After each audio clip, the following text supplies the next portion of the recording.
Hi, my name is Carmen Allen and I am the Stoneware Market Specialist here at Mayco, and today we are going to talk about clear glazes.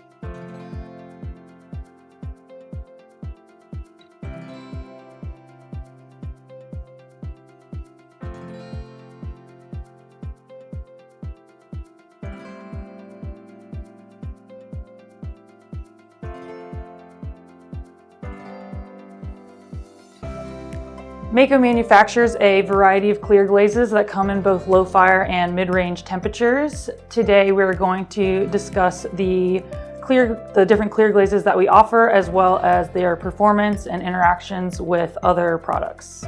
To begin, we're going to go over our low fire clear glazes. Our low fire clear glazes come in a variety of sizes and for brushing in addition to dipping as well. First, we'll talk about our crystal clear brushing glazes. We have S2101 for brushing and S2000 for dipping.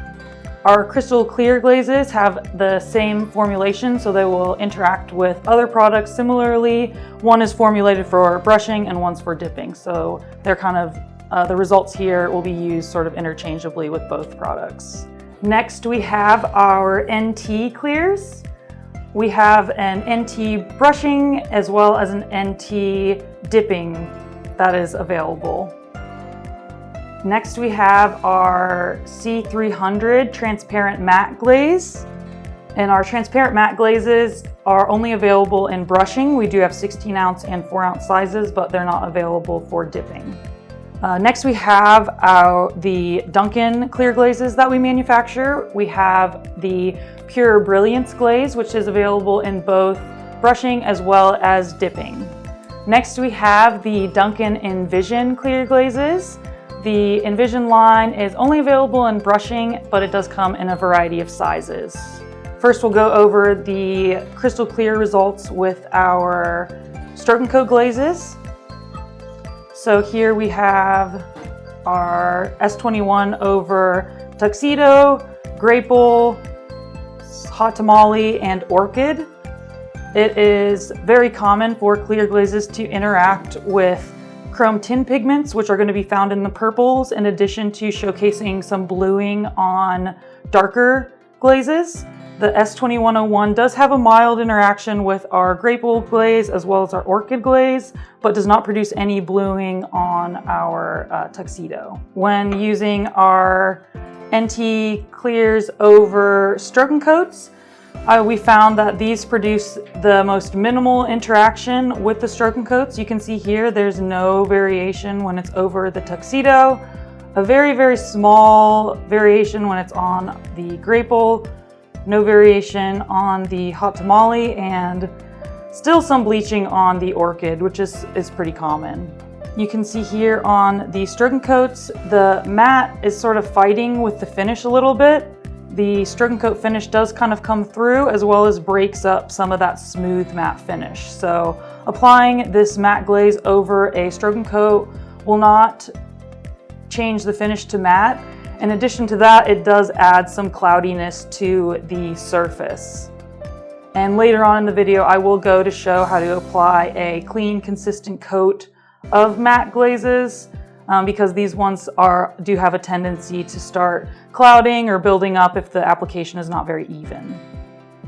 When applying Pure Brilliance over stroke and coat, you can see here it does interact with all of the colors that I showcased. So we have it on Tuxedo, Grapple, Hot Tamale, and Orchid. It's bleaching out all four. So perhaps applying it thin could stop any interaction, but if you're applying clear glaze on the entire surface, it does have a really consistent change, so it wouldn't necessarily be noticeable. And it's not bleaching them out completely, which is nice. You do have some pigment left. The Envision glazes over stroke and coats here, you can see it does bleach out these darker colors. There's a minimal interaction with the red, but it's still there. Definitely bleaches the Orchid out a lot, as well as the Grapple. Here we are featuring our Jet Black, Regal Purple, Lilac, and Flame Red. When you're using our crystal clear glazes over underglazes, that is sometimes common to have those interactions as well. You can see here with all of these underglazes, there's no interaction at all. So the crystal clear glazes work really, really well and don't produce any interactions when used with underglazes. When using NT clear glazes over underglazes, you can see here, there's a little bit more interaction than there is with our crystal clear series, but it's still nothing super dramatic. And then using the transparent matte over an underglaze, you can see because of the uneven application, we do have a little bit of clouding. I will go into this again at the end of the video. This I just kind of brushed on really quick, so that kind of shows the variation and how it will change the results. So if you brushed out your glaze really well, you could get really a nice smooth matte finish while still staying true to the color. When using the Pure Brilliance glazes over underglazes, there is a bit of an interaction on the darker colors, but we're not bleaching out the purples, which is really nice. And it still has a nice smooth finish here. And then the Envision over underglazes, there is minimal interaction. This here could have been an inconsistency of the brush stroke that's causing the interaction. So if you're really brushing that glaze out really well, you might not end up with any of this variation that occurs. When using our crystal clear glazes on a terracotta body, you can see here there is some slight bluing that happens, but for the most part you can definitely see the color of the terracotta through it, and it really does brighten up that color really well. When using the NT clear glazes on a terracotta body, we found that this is the most clear on this body. There's no bluing. It really, really brightens up the color. You don't see any clouding or anything like that. So this is a really good one to use if you're using a clay body that's low fire and it's not a white clay. Our transparent matte glaze on a terracotta body, which is not surprising, it does add a little bit of cloudiness. It's definitely reacting, or it's creating contrast with this darker body. The transparent matte glaze typically works better on lighter clay bodies to avoid any clouding. And on a terracotta body, you can see here there's a little bit of clouding that's happening, or bluing, where it might have been a little bit thicker. So perhaps with really brushed out coats, it wouldn't interact with the terracotta body. It creates a nice rich color, but just pay attention to the application thickness when applying that on other clay bodies.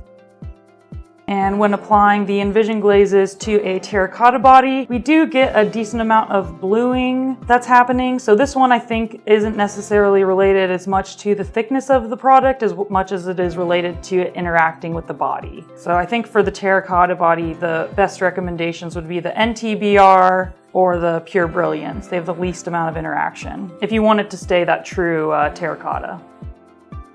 Here I have a sample of 2 different clear glazes applied over an Elements glaze. Here I just wanted to showcase how, first of all, applying clear glazes often will create an interaction with the glaze you're applying it over.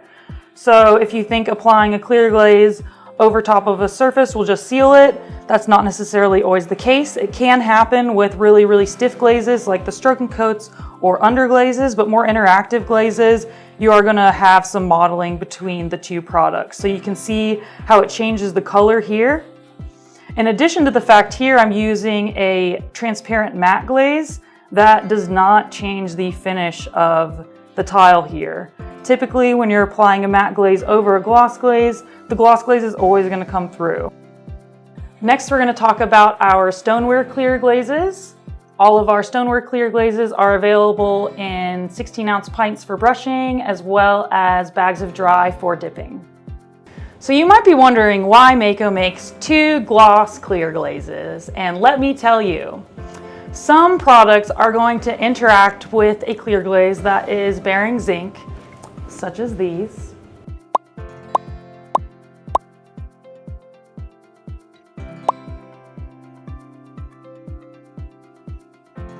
So we created a zinc-free clear glaze to reduce an interaction with them. First, let's review our stoneware clear glazes over stroke and coat.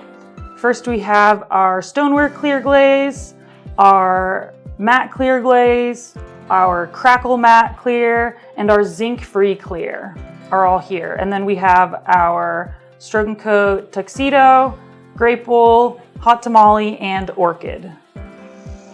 As you can see here, applying the clear glaze on top of the stroke and coat does promote a bit more mobility than if the stroke and coat were just applied directly to the bisque without any glaze layering it. The clear glazes do interact with most of the pigments here, so expect a little bit of interaction in addition to some blurring. As you can see, these all kind of spread out, which is really not surprising considering the movement that is encouraged by layering these two products.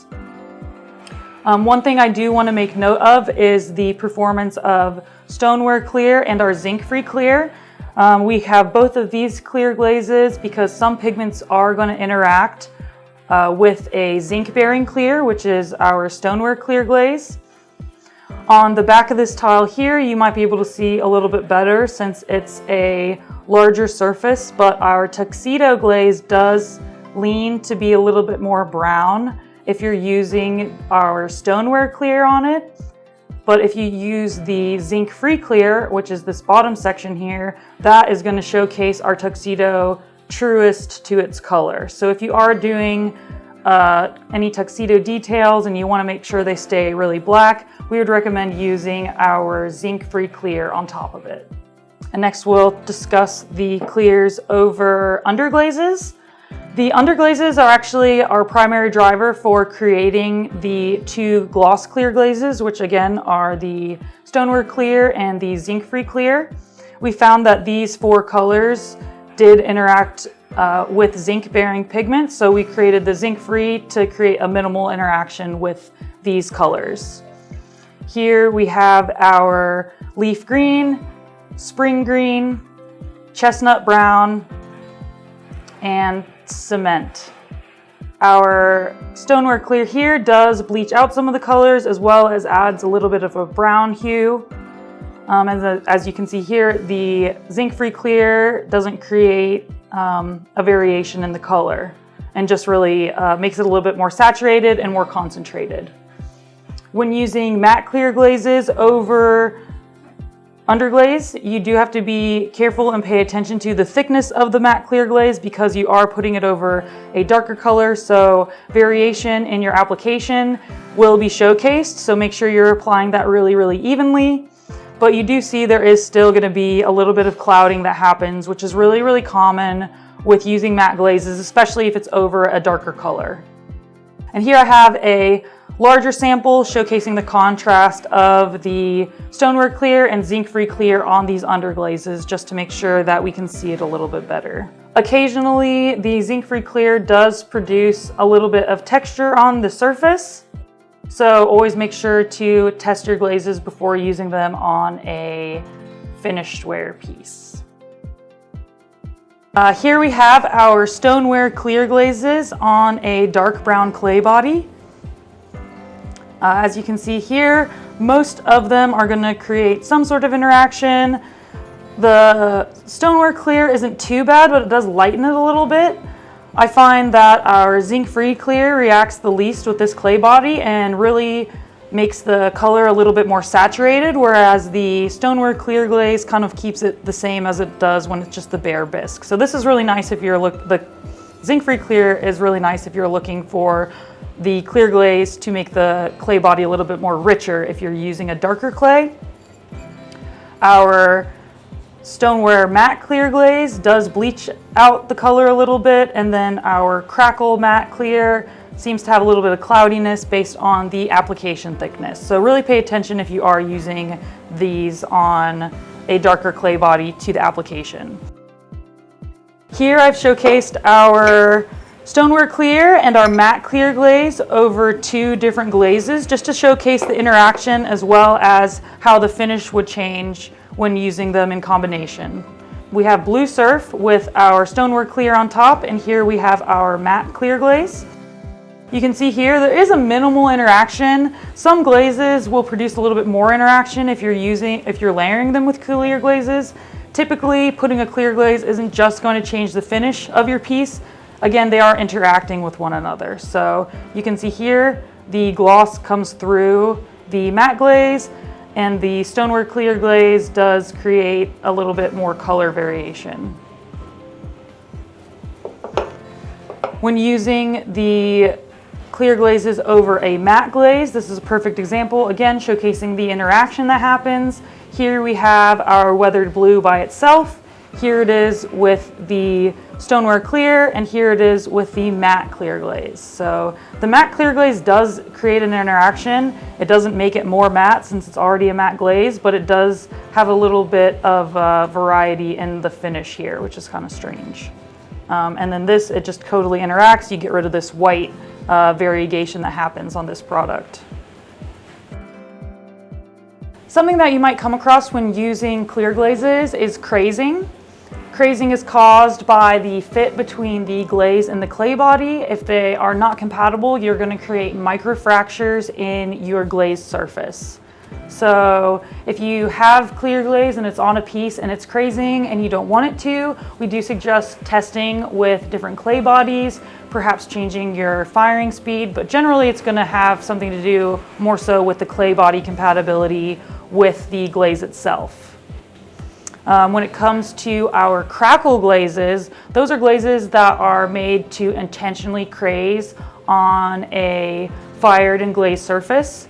So if you're using a crackle glaze and it's not crazing, first we recommend that you wait at least 7 days to make sure all of the crazing has showcased on the surface. And secondly, all of our glaze samples are going to have a stain that's been applied to that surface to highlight the crazing. So make sure you give it enough time for the crazing to come into effect, as well as highlight the crazing using a stain or India ink. We water down acrylics and just scrape them across the surface to showcase it. Also, we wanted to mention that applying a dinnerware safe glaze or clear glaze over a surface that's not recommended for dinnerware surfaces is not necessarily going to always make that surface suitable for dinnerware surfaces. We do ask that our customers practice a practical consideration when observing a fired and glazed surface and the suitability of that surface for dinnerware. Please note that finished ware producers are responsible for food safe testing their glazes that are being sold into commerce. And now I'm going to demo how to apply your clear glaze. I'm going to use our NT brushing and our matte transparent brushing. So these are both low-fire clear glazes, but this technique can be applied to mid-range brushing clear glazes as well. Typically, we recommend using a fully loaded soft fan brush to apply your clear glaze, or any glaze really. But with the clear glazes, I like to be a little bit more conservative with the loading in order to have a little bit more control of the application process. So I'm going to use the transparent matte glaze for this. And I am still going to want to load my fan brush, but I'm going to be pulling the glaze out a little bit more than I would typically. So my fan brush is loaded nice and full here.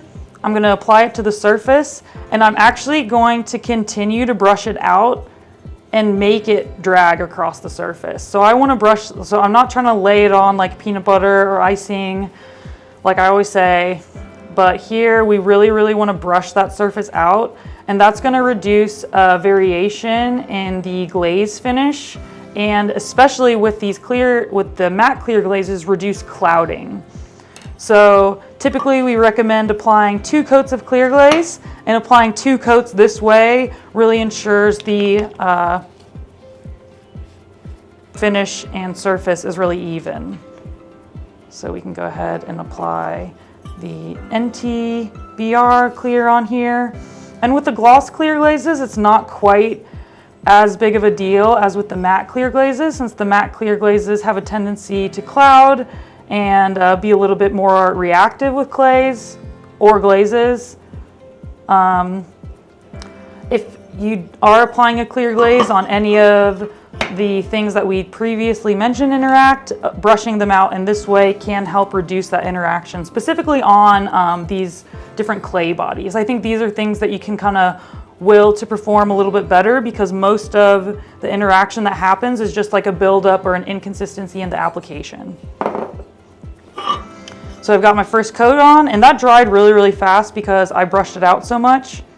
And here I'm going to load my brush up again. Again, not all the way up here necessarily. I'm not letting it swim in the glaze, but really, really brushing that glaze out so that it is a nice and even application. So kind of until my brush is really pulling, and then I'll do kind of a final hit with it to make the brush strokes a little bit more consistent, because sometimes cross-hatching them, I found I end up with a little less consistent coverage. And then finally, the second coat of the NTBR.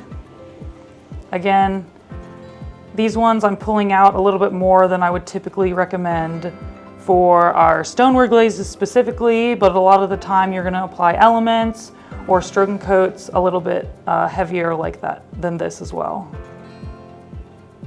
So then that final brush to make it a little bit more consistent of an application, and then that's a good 2 coats of clear glaze. And this should fire really, really evenly. I'm not going to fire this tile because it has nothing underneath to show, but that's how you apply it.